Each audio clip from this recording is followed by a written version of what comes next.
ओए सुन, तुझसे बात करनी थी। हाँ पापा बोलिए, क्या हुआ? ये दिन भर रील वील बनाना तो ठीक है, लेकिन आगे का क्या सोचा है? आगे का क्या मतलब, दुनिया घूमनी है, अलग अलग लोगों से मिलना है, बातें करनी है, और क्या। अरे मेरे कहने का मतलब है कंटेंट से घर नहीं चलता। हाँ तो आपकी पेंशन है ना। मैंने सोच रखा है तेरे को सरकारी नौकरी की तैयारी करवाऊंगा। ये कब हुआ? ये सारी बातें छोड़ और तू तैयार है मेहनत करने के लिए। मैंने तेरे बारे में सब सोच के रखा है। पापा आपको नहीं लगता कि मेरे बारे में इतना सोचने से पहले एक बार मेरे से पूछ लेना चाहिए? अरे आपका ही बेटा हूँ, इतने साल में पहचान नहीं पाई कि मेरा और पढ़ाई लिखाई का रिश्ता कैसा है।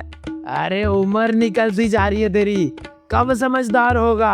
अरे आपकी तो निकल गई ना, सरकारी नौकरी करने के बाद जहाँ समझदार हुए। क्या बोला, बदतमीज? अरे हाँ चलो ये ठीक है, सरकारी नौकरी की तैयारी करना तो यही अच्छा है। और यमराज जिम क्रीम खाओगे? ঝিঙ্কা চিকা ঝিঙ্কা চিকা ঝিঙ্কা চিকা ঝিকাঙ্কা মন আমার পাগল হয়ে